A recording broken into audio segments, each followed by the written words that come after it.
नमस्कार विद्यार्थी मित्रांनो, मागच्या लेक्चरपर्यंत आपण इव्होल्यूशन आणि एव्हिडन्सेस ऑफ इव्होल्यूशन बघितलं. आज आपण Darwin's theory of natural selection म्हणजे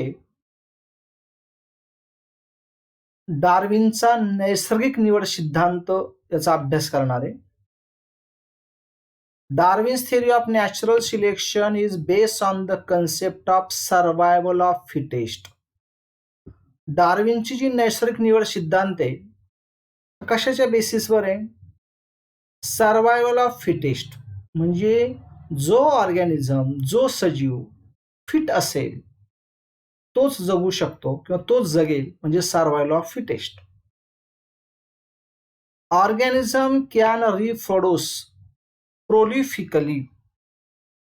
प्रोलिफिकली मीन्स मराठीमध्ये त्याचा अर्थ होतो दीर्घकालीन. म्हणजे एखादा सजीव हा प्रोलिफिकली रिप्रोड्यूस करू शकतो किंवा व्हेरी लॉंग पिरियड तो रिप्रोड्यूस करेल. आणि under limited resources organism compete with each other in life threatening manner for their survival. हा एक महत्वाचा मुद्दा आहे. लिमिटेड रिसोर्सेस असताना किंवा स्रोत असताना सजीवांमध्ये स्पर्धा असते. कशाची स्पर्धा असते? जगण्याची स्पर्धा असते. आणि ही जी स्पर्धा आहे हे लाईफ थ्रेटिंग म्हणजे जीवघेणी स्पर्धा असते.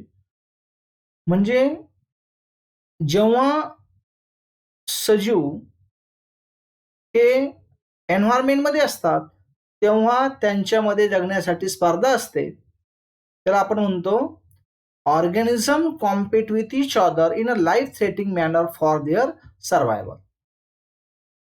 According to this theory, only those organisms survive which show modification for winning the competition. मग एकच प्रकारचे अनेक सजीवे आणि ह्या सगळ्या सजीवांमध्ये त्या परिस्थितीमध्ये जगण्यासाठी त्यांच्यामध्ये स्पर्धा आहे. पण सगळेचे सगळे सजीव जगू शकणार नाही. ज्या सजीवांमध्ये काही बदल घडून आले आणि अशा प्रकारचे बदल घडल्यामुळे किंवा घडून आल्यामुळे ती कॉम्पिटिशन, कशाची कॉम्पिटिशन? जगण्याची स्पर्धा त्यांनी जिंकली, म्हणजे ते जगले. आणि ज्यांच्यामध्ये अशा प्रकारचे बदल घडून नाही आले तर जे त्यांना जगण्यासाठी आवश्यक होते अशा प्रकारचे सजीव हे काय झाले? मेले. द सिलेक्टेड ऑर्गॅनिझम्स म्हणजे आता जे जगलेले, स्पर्धेमध्ये जे जिंकलेले ते, the selected organism then give rise to new species. जे सजीव आता स्पर्धा जिंकले, जे त्या कंडिशनमध्ये जगले, त्यांच्यापासून नवीन सजीव तयार झाले, नवीन स्पेसीज तयार झाल्या with their specific set of character. तर त्या सजीवांमध्ये ते कॅरेक्टर काय झाले? डेव्हलप झाले आणि ते सजीव त्या कंडिशनमध्ये काय होतील? जगतील. सोप्या भाषेमध्ये जे सजीव फिट असतील त्याला आपण सर्वायवल फिटेस्ट म्हणतो. जे सजीव फिट असतील ते जगतील. सजीवांमध्ये अशा प्रकारे चेंजेस होत जातात रिप्रोडक्शन होत असताना, आणि त्या सजीवांमध्ये जगण्यासाठी एक स्पर्धा निर्माण होते. त्या स्पर्धेमध्ये जगण्यासाठी आवश्यक असणारे कॅरेक्टर जर त्या सजीवांमध्ये डेव्हलप झाले तर ते सजीव जगतील आणि बाकीचे मरतील. आणि जे सजीव जगले त्यांच्यापासून जे नवीन सजीव तयार होतील त्या सजीवांमध्ये अशा प्रकारचे जगण्यासाठी आवश्यक असणारे कॅरेक्टर काय होतील? डेव्हलप होतील. ही Darwin's theory of natural selection झाली. याच्यामध्ये काही ऑब्जेक्शन्स आहे, ते ऑब्जेक्शन्स आपण बघू. Some of the objections are natural selection is not the only factor responsible for evolution. इव्होल्युशनसाठी म्हणजे उत्क्रांतीसाठी फक्त नैसर्गिक निवड हा एकच घटक पुरेसा नाही, इतर अनेक घटक सुद्धा गरजेचे असतात. Darwin did not mention any explanation about useful and useless modification. जे सजीव कॉम्पिटिशन मध्ये जिंकले त्यामुळे ते जगले आणि त्यांच्यामध्ये काही असे कॅरेक्टर डेव्हलप झाले, त्यांच्यामध्ये असे काही मॉडिफिकेशन झाले, काही मॉडिफिकेशन हे युजफुल आहे म्हणजे उपयोगी आहे आणि काही मॉडिफिकेशन हे युजलेस आहे म्हणजे निरुपयोगी आहे. अशा प्रकारचे युजलेस आणि युजफुल मॉडिफिकेशन डार्विन एक्सप्लेन करत नाही. आणि लास्ट आहे there is no explanation about slow changes and abrupt changes. सजीवांमध्ये पर्यावरणाचा परिणाम होऊन ज्या परिस्थितीमध्ये सजीव जगत असतात, कालांतराने सजीवांमध्ये काही बदल घडून येतात, जे बदल सजीवांना जगण्यासाठी आवश्यक असतात. ते बदल स्लो चेंजेस म्हणजे हळूवारपणे असू शकतात किंवा ॲब्रुप्ट म्हणजे आकस्मिकपणे असणारे बदल असतात, अचानक येणारे बदल असतात. असे कोणते बदल आहे जे स्लो किंवा ॲब्रुप्ट चेंजेस आहे यांच्याविषयी एक्सप्लेनेशन डार्विनला देता आलं नाही. ही डार्विन थेअरीचे 3 ऑब्जेक्शन झाले. जरी याच्यामध्ये काही लिमिटेशन्स आहे डार्विन्स थेअरीमध्ये, तरी डार्विनचं जे वर्क आहे उत्क्रांतीविषयी हे एक महत्वाचं मानलं जातं, कारण त्याने नॅचरल सिलेक्शन किंवा नैसर्गिक निवड ही एक्सप्लेन केली. Irrespective of all these objections, Darwin's work on evolution has been a milestone. आता जसा डार्विनने त्याचे नैसर्गिक निवड सिद्धांत सांगितला, तसा लॅमार्क नावाच्या शास्त्रज्ञाने इव्होल्युशन विषयी जे एक्सप्लेनेशन केलं त्याला लॅमार्क थिअरी किंवा लॅमार्किझम आपण म्हणतो. Lamarckism is a theory of inheritance of acquired character from one generation to another. म्हणजे जेव्हा सजीवाची एका पिढीतून दुसऱ्या पिढीमध्ये किंवा एक पिढीपासून दुसरी पिढी निर्माण होते, तेव्हा त्या सजीवांमध्ये काही कॅरेक्टर घेतले जातात, ॲक्वायर होतात, निर्माण होतात. याला लॅमार्किझम किंवा लॅमार्कची थिअरी म्हणतात.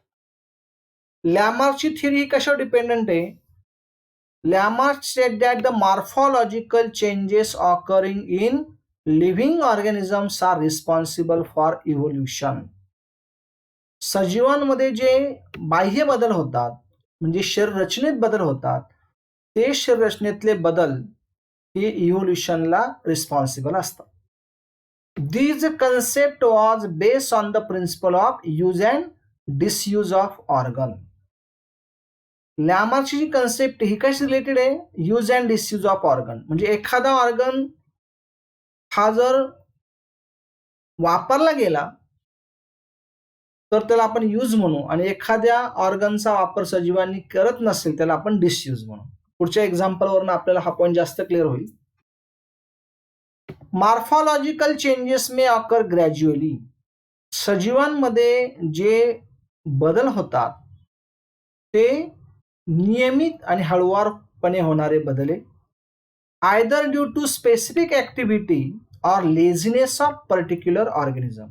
आणि हे जे सजीवांमध्ये ग्रॅज्युअल होणारे चेंजेस आहे याचं कारण म्हणजे त्या सजीवाचे ते ऑर्गन हे ॲक्टिव्ह आहे किंवा इनॲक्टिव्ह आहे. म्हणजे तो सजीव लेझी आहे याच्यावरती त्याचे ऑर्गनची डेव्हलपमेंट डिपेंड असते. त्यांनी काही एक्झाम्पल दिलेले आहे. Browsing on leaves of tall plants cause the neck of giraffe to become a long. जिराफाची मान उंच का आहे? तर जंगलामध्ये जिराफ हा अन्न मिळवण्यासाठी मान उंच करून झाडांची पानं खात असतो. आता ठराविक उंचीवरची झाडांची पानं जिराफाने खाल्ल्यानंतर त्या लेवलवरची सगळी झाडाची पानं जर संपली असतील तर जिराफ काय करेल? त्यापेक्षा जास्त उंचीची पानं मिळवण्याचा तो प्रयत्न करेल. आणि हा प्रयत्न करत असताना तो काय करेल? आपली स्वतःची मान हा उंच नेण्याचा प्रयत्न करेल. आणि असं करत असल्यामुळे जिराफाची मान ही कशी आहे? उंच आहे. म्हणजे browsing on leaves of tall plant cause the neck of giraffe to become a long. म्हणजे उंचावरची जी झाडं आहेत त्यांची पानं किंवा उंचीची जी झाडं आहेत, जास्त उंचीची झाडं आहेत, त्यांची पानं मिळवण्यासाठी अन्न म्हणून जिराफ आपली मान उंच करण्याचा प्रयत्न करतो. त्यामुळे जिराफाच्या ज्या पुढच्या पिढी असतील त्यांच्यामध्ये हळूहळू मानेची उंची काय होत गेली, वाढत गेली. म्हणजे इथं यूज आहे कशाचा, नेकचा. Frequent hammering movement cause the shoulder of iron smith to become a strong. आता लोहार काम करणारे जे लोक असतात ते हातोड्याच्या साह्याने वारंवार काय करत असतात, आघात करत असतात. लोखंडाच्या वस्तूंना गरम करून आकार देणे हे त्यांचं काम असतं. आणि ह्या वेळेस ते काय करतात, ते हॅमरिंग करताना म्हणजे हातोड्याने आघात करताना त्यांच्या हातांचा आणि खांद्याचा वापर हा जास्तीत जास्त होतो. त्यामुळे त्यांचे शोल्डर हे कसे बनतात, स्ट्रॉंग बनतात. आता इथं काय झालंय मुलांनो, इथं एखाद्या ऑर्गनचा वापर हा जास्त केलेला आहे आणि कशाचा, शोल्डरचा, म्हणून तो कसा बनलाय, स्ट्रॉंग. म्हणजे लॅमर काय सांगतो, एखादा ऑर्गन जर तुम्ही जास्तीत जास्त त्याचा वापर केला तर त्याच्यामध्ये डेव्हलपमेंट होत जाते, तो स्ट्रॉंग होईल किंवा नेक ती उंच होईल. आणि एखादा ऑर्गन जर आपण वापरला नाही तर तो डिसयूज होईल किंवा त्याचा भविष्यात वापर होणार नाही, तो युजलेस बनतो. तिसरं एक्झाम्पल आहे inactivity cause weakening of the wing of birds like emu. तुम्ही इमू नावाचा पक्षी बघितलेला आहे. तर इमू हा असा उंच पक्षी आहे आणि तो जमिनीवर वेगाने पळू शकतो परंतु हवेत उडू शकत नाही. ज्याप्रमाणे इतर पक्षी सहजपणे हवेत उडू शकतात, इमू का उडू शकत नाही, याचं कारण त्याने इनऍक्टिव्हिटी कॉज विकनिंग ऑफ विंग, म्हणजे त्याने पंखांचा वापर जास्त केला नाही त्यामुळं हळूहळू त्याचे पंख ही इनऍक्टिव्ह होत गेले. म्हणजे इथं ऑर्गनचा वापर केला नाही, त्याला आपण म्हणू disuse of organ. Legs of swan and duck have become useful for swimming due to living in water. बदक किंवा राजहंस सारखे जे पक्षी आहे ते कुठं, पाण्यामध्ये राहतात आणि त्यामुळे बदकाचे जे पाय आहेत त्याच्यामध्ये मॉडिफिकेशन झालेले आहे, चेंजेस झालेले आहे. कशासाठी, स्विमिंगसाठी. म्हणून बदकांनी त्यांच्या पायांचा वापर चालण्याऐवजी पोहण्यासाठी केला पाण्यामध्ये. कालांतराने त्याच्यामध्ये तुम्हाला माहिती वेब किंवा नखा जे असतात त्यांच्यामध्ये पडदा असतो. तर लॅमार्कचं काय म्हणणं आहे की अशा प्रकारे तो ऑर्गनचा वापर केल्यामुळे त्याच्यामध्ये मॉडिफिकेशन झालं. आणि due to burrowing habits snake have lost their eggs. म्हणजे साप जो आहे तो ब्युरोईंग हॅबिट्स आहे, म्हणजे त्याला बिळे करण्याची सवय लागल्यामुळे तो काय केला, त्याने त्याचे पाय लॉस केले. आता याच्यामध्ये काय, लॅमर्किझम मध्ये एखादा ऑर्गन जर जास्त वापरला त्याची डेव्हलपमेंट होईल आणि जर एखादा ऑर्गन डिसयूज असेल किंवा वापरला गेला नाही त्याची डेव्हलपमेंट होणार नाही. त्याला लॅमार्क थिअरी किंवा लॅमर्किझम म्हणतो. आणि आज आपल्या लास्ट पार्टकडे जायचं, स्पेशिएशन. म्हणजे एखादी प्रजाती कशी निर्माण होते त्याला आपण स्पेशिएशन म्हणू. Speciation is the formation of new species of plant and animal as an effect of evolution. वनस्पती आणि प्राण्यांमध्ये जी काही उत्क्रांती होते त्या उत्क्रांतीमुळे त्या सजीवांपासून नवीन स्पेसिस तयार होते, नवीन प्रजाती तयार होते. Species is the group of organism that can produce fertile individual through natural reproduction. म्हणजे नैसर्गिकरित्या प्रजनन करून सजीव हे नवीन स्पेसिस, नवीन सजीव निर्माण करतात. त्याला आपण काय म्हणतो, natural reproduction of that species. Each species grows in specific geographical condition. प्रत्येक सजीव किंवा प्रत्येक प्रजाती ही विशिष्ट अशा भौगोलिक परिस्थितीमध्ये वाढत असते. देअरफॉर त्यांचं अन्न, त्यांची हॅबिटॅट, रिप्रोडक्शनची ॲबिलिटी आणि रिप्रोडक्शनचा पिरियड हा काय असतो, वेगवेगळा असतो. एक छान उदाहरण घेऊ आपण.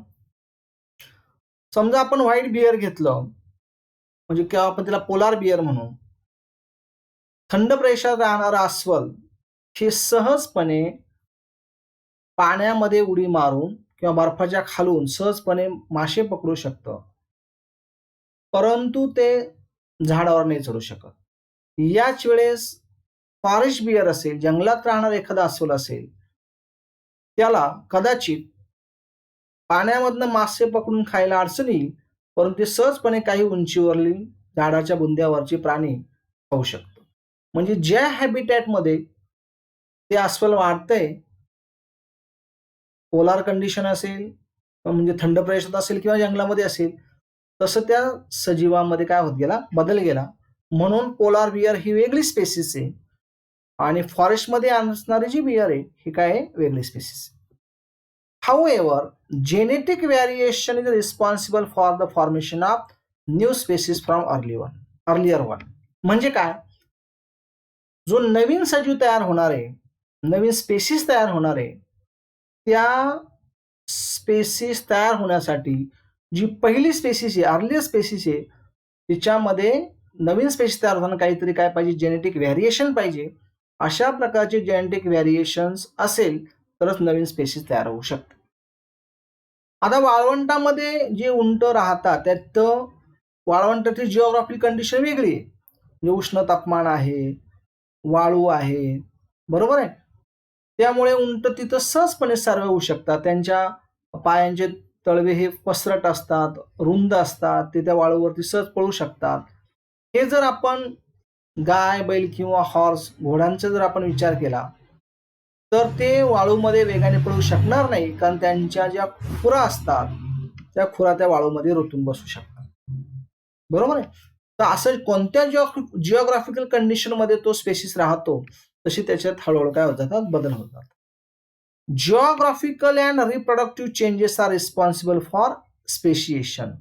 मग एखादा सजीव ज्या ठिकाणी राहत असेल त्या ठिकाणची जिओग्राफिकल कंडिशन म्हणजे तिथली भौगोलिक परिस्थिती आणि जेनेटिक व्हेरिएशन म्हणजे रिप्रोडक्शन होत असताना त्याच्यामध्ये काय चेंजेस होत आहेत, जेनेटिक चेंजेस काय होतात, या चेंजेसनुसार नवीन स्पेसिस तयार होत असते आणि त्या स्पेसिसमध्ये काय होत असतात, बदल होत असतात आणि ती स्पेसिस त्या एन्व्हायरमेंटमध्ये तग धरण्यासाठी किंवा जगून राहण्यासाठी तिच्यामध्ये काय होतात, बदल होतात. या कंडिशनला आपण काय म्हणणार, स्पेशिएशन म्हणणार. मुलांनो, आज आपण अतिशय महत्वाचे 3 पॉइंट बघितले. एक डार्विन्स थिअरी बघितली, त्याला आपण Darwin's theory of natural selection म्हणतो. दुसरी आपण लॅमार्किझम घेतलं आणि तिसरी आपण काय घेतलं, स्पेशिएशन घेतलं. पुढच्या लेक्चरला आपण ह्युमन इव्होल्युशनचा स्टडी करणार आहे.